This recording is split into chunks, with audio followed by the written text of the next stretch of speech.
Welcome to Suzanne Studio. I'm Suzanne Barnett, your host, and tonight I am welcoming an eminent young woman. The young woman is Dr. Tracey Wilen-Daugenti. Tracey is, I can't even describe her because she has influenced thousands and thousands of women all over the world.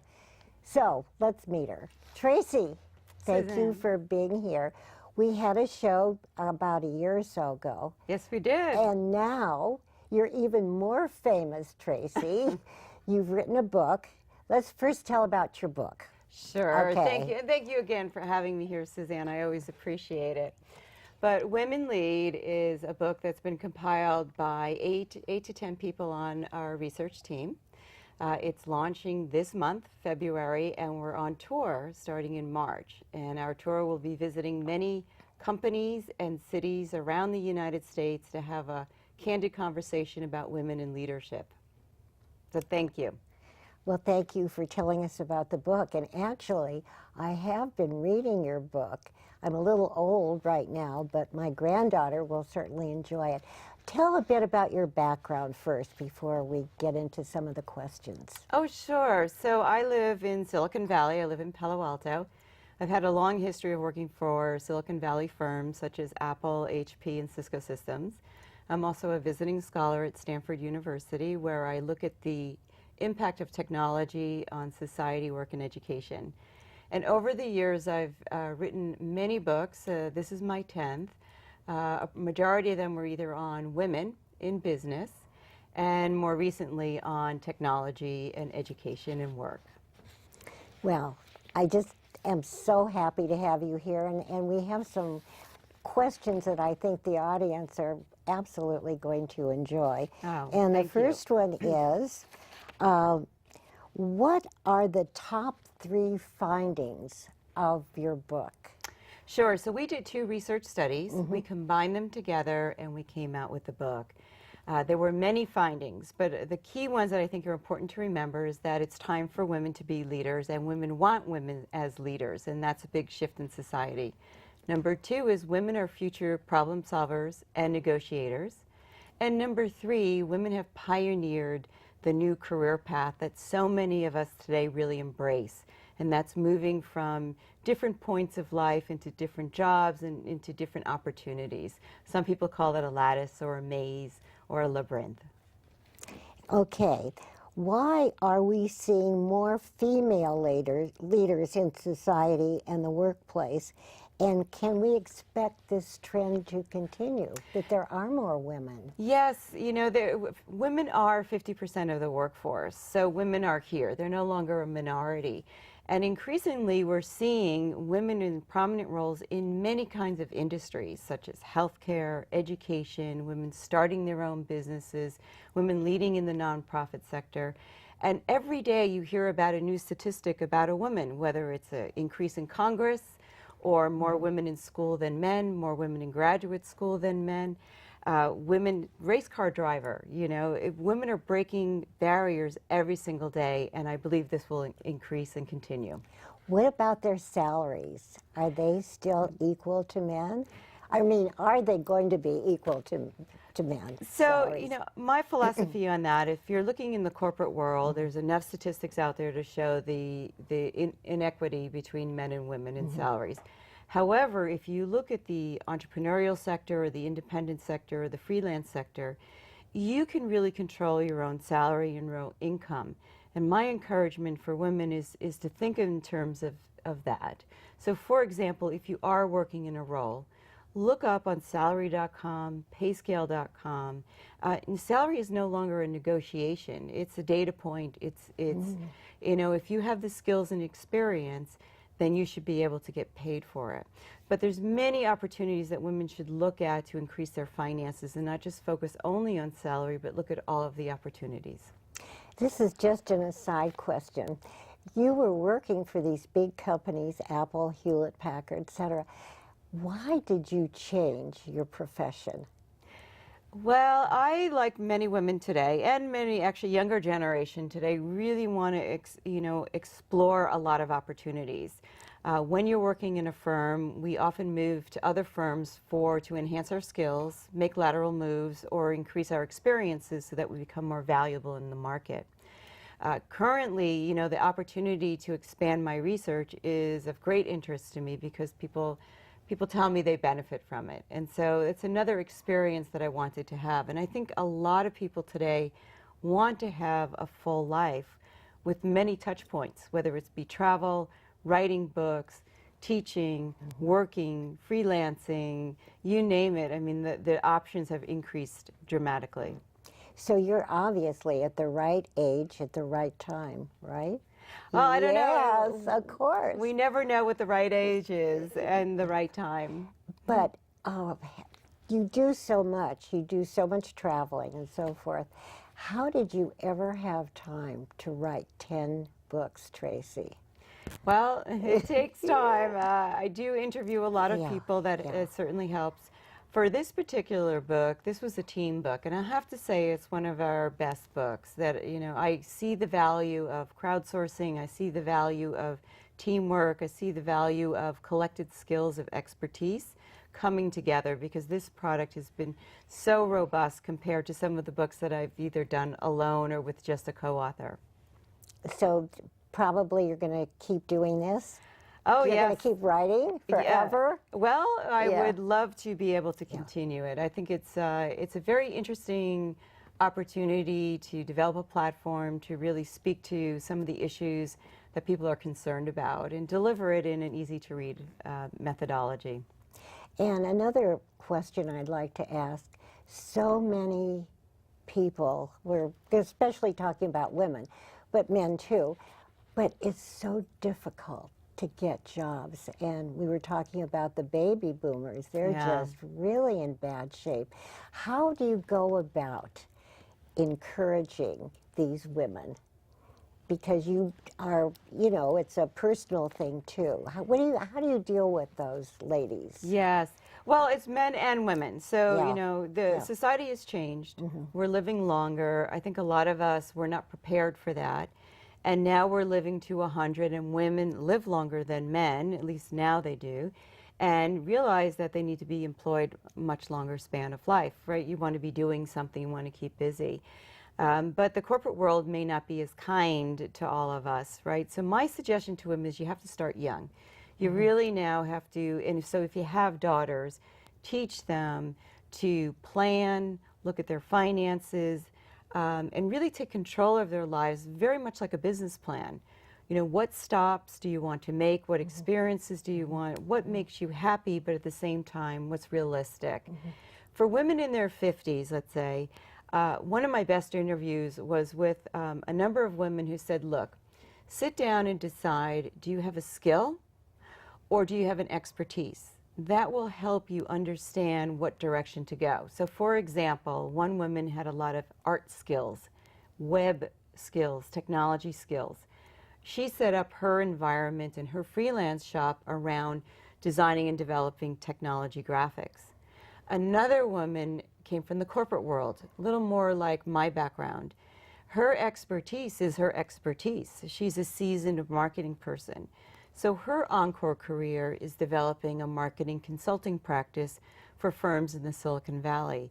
So I think that can help people understand, where do I fit, and then what steps can I take? I think one of the smartest pieces of advice that was given to me by a colleague of mine who's 67, planning her encore career for her 70s and 80s, is she said, you know, I'm employed today, but I may not be. I may be too old tomorrow. So she's looking at healthcare, gerontology. So she's taking her gerontology certificate to overlay her education, because she says, who's better to take care of the geezers but the geezers? That is such good advice, Tracey. Yes, it so you really is. How do you get that across in your, you know, in what you do? How do you do that exactly? I'm asking. Sure. So one is, you know, the book is very easy to read, and we do put in a lot of graphics so people can see where the data comes from, and we actually put in the back the survey so people can understand the methodology we used. But what it really comes together is when I go out and do speaking tours, because I try to bring in, examples from TV and radio and multimedia to help explain to people how fast life has changed and how they can re-engage or continue to engage in this fast-paced life. But we also do these leadership panels, which I think is very exciting. So we work with companies, bring in their executive women, bring in their employees, and we have candid conversations. What are the next steps? What's going on in a leader's head? What's their advice? Because so many people are really looking for these answers. So that's how we bring it to life. Oh, that must be a lot better than just sitting at the computer Yes. and in the high-tech firms, right? Yes. Yeah. It's a lot of fun. Oh, it's wonderful.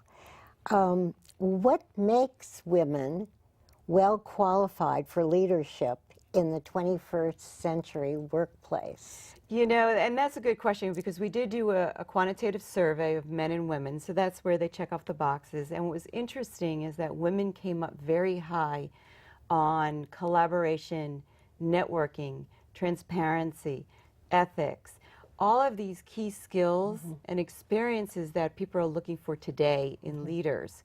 Now, men on the other side came up high in risk-taking and confidence, which is also very important in today's complex environment. So the combination of the two is very important. But what was so interesting is that women really excelled, and how many women really scored women higher on many of the leadership skills for 21st century. Now, how do the men feel about this now that the women have really come into their full bloom? Is this tough for the men, do you think?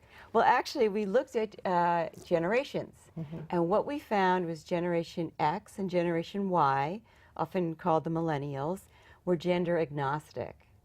So what that means is they've grown up in environments seeing dual working parents. They've had sisters, mothers, grandmothers in the workforce. They've seen them in leadership roles. They see them as parent roles. They don't care. They just want a good leader. And so that's, they don't come in with that gender lens that previous generations had before us. So that's very exciting. Oh, that's fascinating. Yes. Because I still think of the old guys, that they were always the alpha person, alpha dog, right? And now, what about their wives and so forth? What differences did you find between male and female leadership styles? It's kind of what we're talking about. Yes, so men did, and I think it's important for women to take note of that, because risk and confidence are important, not only in the workforce, but also for entrepreneurs. And so as a women CEO said to me, what separated me from men and women was that I took risks. So the person who takes the risk, a calculated risk, is a lot more advantage because they can position themselves and they're going to go for it. Same thing on the entrepreneurial side. We talked to women business owners who said what makes me different from other business owners, male or female, is that I took the risk. I had confidence in myself and I went out there and took a risk. And I think that's something important for all of us to learn, because a lot of women feel that maybe they don't have the confidence to do it. And quite frankly, they're very smart and they can do it. It's just getting that little confidence. And so how do you go about instilling that? A lot of women said that they increase in confidence as they increase in education. And it's no wonder that there's more women in college today now enrolling than men, and more women pursuing advanced degrees. In fact, it's shifted quite a bit in medical and in the legal industries. So you can see that women get their confidence from education and experience, and really from each other. And I think that's an important shift. It seems to me, this is very prejudicial, but it seems that women have better systems than men do. Like men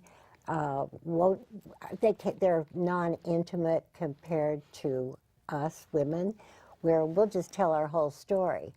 And so there's much more intimacy with women in terms of really expressing themselves, don't you think? So this came up in our study that women really have these what we call modern attributes that are very necessary in the 21st century workforce, that people do want to have collaboration.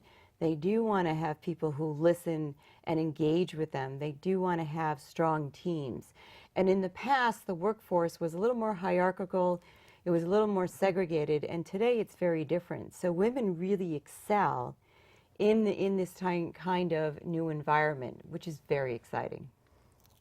Your job is fabulous. Yes, I mean, it you is. must. You're not going to ever quit, are you, Tracy? No, and I just meet all these wonderful women, so it's Yeah. fantastic. What about the men? Are there cute men out there too? Except you've got a fabulous husband, so forget it, right? Ignore that question. Okay. What differences did you find among younger and older generations? So we did find a Yeah. few differences. The youngest generation, Generation Y or millennials, these people are in their 20s. They have a lot more confidence, they have a lot more drive, and they have expectations of being leaders at a younger age. Now, you could say that about many generations, but that's how it's scored. Generation X is quite interesting because many of them follow the rules of the baby boomers, but they're still waiting for their opportunity to rise in a company. Part of the problem is that baby boomers haven't really left. They don't need to leave if they're functioning and doing well in the company, but most people expected them to exit so that the next generation would move forward. At the same time, you have the younger generation kind of clipping at the heels of Generation X. So Generation X is an interesting generation because they're ready for leadership, they're in management positions, and they have to make a decision, should I stay or should I go, and how do I do that?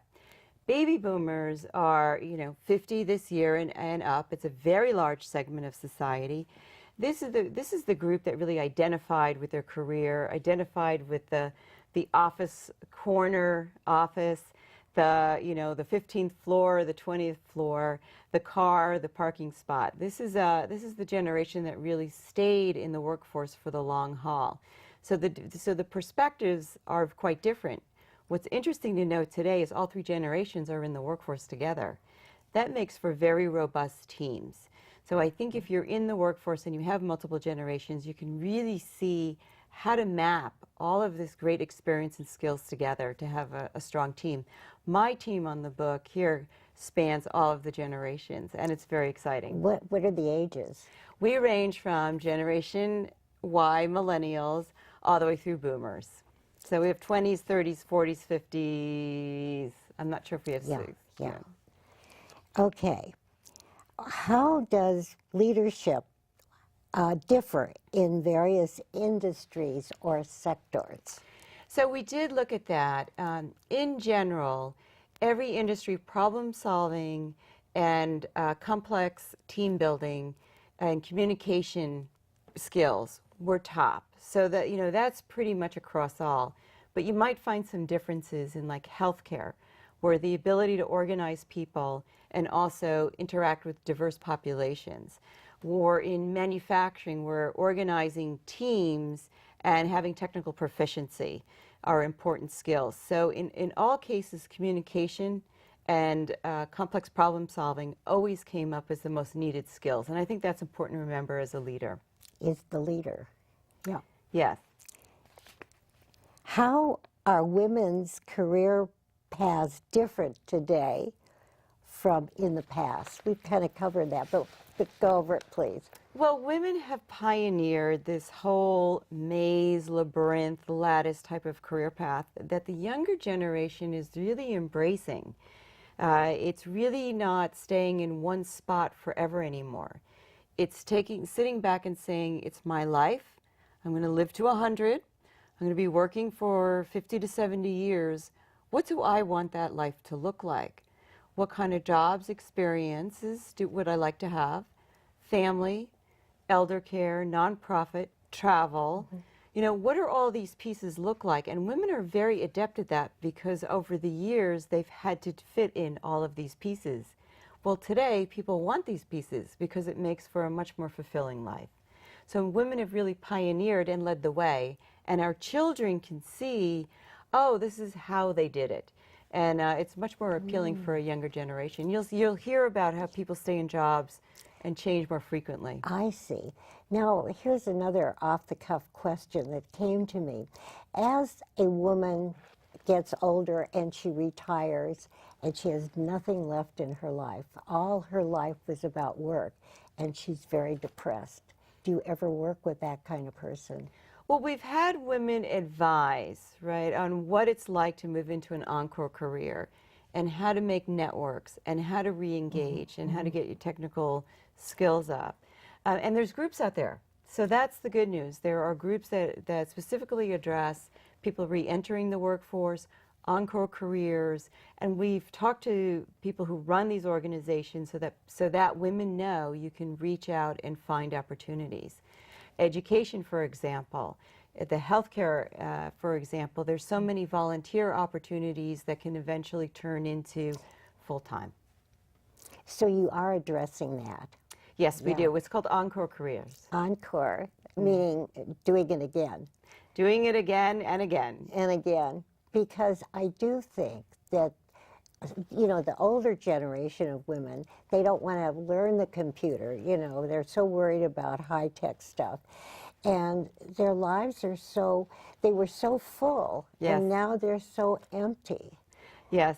So many move into the nonprofit sector or in some sort of volunteer role to keep active, get to know people, build up skills, learn technologies integrated into work, and to be able to find the next path.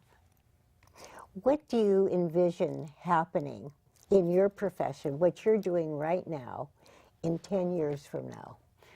I think I'll have a lot of different stops. You know, I think that's the career. I am living the modern career. 5 years in one location, I may anchor in another company for a little longer, a little less. But for me, it's really following, you know, your internal GPS. We talk about that. Where is it taking you? What do you do well? What do you enjoy? And then what do people appreciate? You know, how can you give back to society in some meaningful way and still make a living at it? So I don't know. I think I'll still be doing something like this and probably take it into a new direction. I'm sure you will. And speaking of your book, where may we find your book? Because I think your book absolutely, if I can read that book, you know, excuse me, I'm kind of past that, but I found it really very, very, absolutely inspiring, truly. So where can we find your book, Tracy? Oh, well, thank you. The easiest place is Amazon.com. Okay. And again, the title? Women Lead. Women Lead. Yes. Not women led. No. No. That's spelled differently. So what we've just talked about, we just have a few minutes left.